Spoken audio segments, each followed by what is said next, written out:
What's up guys, Joe here with the supplementreviews.org. Today I'm going to be reviewing ProGym protein powder by Gym Supplement Science. So I'm going to be talking to you guys about why I'm not a fan of this product and why I do not recommend it as one of my top 10 protein powders.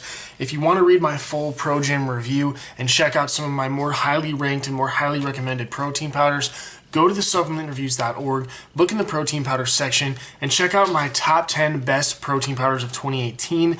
There you'll find a lot of protein powders that are a whole lot better than ProGym. So I would highly encourage you to check that out, but for the purpose of this video, we're just going to talk about ProGym, so let's go ahead and get into this review. So the first and most important consideration when you're buying a protein powder should be the protein blend. What source of protein is being used here? And when it comes to ProGym, the source of protein being used is whey protein isolate. There's 7 grams of whey protein isolate, 7 grams of micellar casein, 7 grams of milk protein isolate, and 2.5 grams of egg white protein. So this is a very dirty, impure blend. This is not a blend that impresses me by any means. It's not something I would ever personally use or recommend. Now, that's just my opinion. I think that the blend is bad. I think if you're going to use whey protein isolate, make the blend 100% pure whey protein isolate. But with that being said, the purest form of protein in existence is whey protein hydrolysate, and I don't see that anywhere on the blend here. So while I don't use this stuff, I did buy the jar just so I could show you guys some of the nutrition panel and some of the facts. So you can see right on the front there that it uses a bunch of different sources of protein, which is a bad thing right off the bat. Typically, the shorter the list of protein sources, the better. You typically want to use the more pure protein powder, so pure isolate or more ideally pure hydrolysate. Those are the best protein powders, which is why this did not rank in my top 10.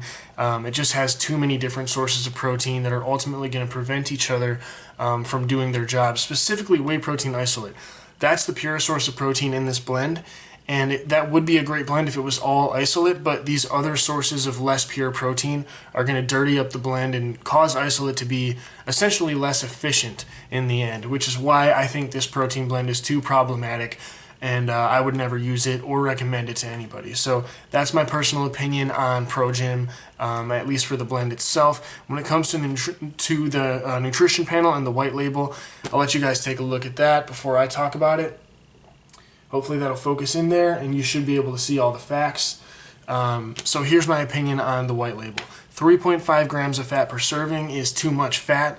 I don't think there should be any fat in protein powder, and my top ranked protein powders on my website will have 0 grams of fat, maybe 1, but 3.5 grams per serving is too much fat. I think over time that could cause you to gain some fat, which is why it's something that I recommend avoiding. Carbohydrates, 6 grams. It's not a ton, but that's still too high. Like I said, with some of the more highly recommended protein powders on my website, you'll see 0 grams of carbs as well. So you'll see no fat, no carbs, no sugar. Whereas here you've got 3.5 grams of fat, 6 grams of carbs, and 1 gram of sugar, which isn't bad at all. But I think there's too much fat and too many carbs. Again, not super high fat or carb counts, but still too much in my opinion. So in my opinion, and again, this whole entire review is just my opinion at the end of the day, but I think that the protein blend is not as pure as it should be. I think using 4 different sources of protein is a bad idea, and I think that it causes digestive issues and doesn't allow your body to properly utilize the protein the way that it should. I think it should be either 100% isolate or, in a perfect world, more ideally, 100% hydrolysate. So the fact that it's not, and the fact that it doesn't contain hydrolysate, and that the carb and fat counts are a little bit too high, that's basically the summary right there. That's why I don't recommend ProGym. So that's my review for ProGym.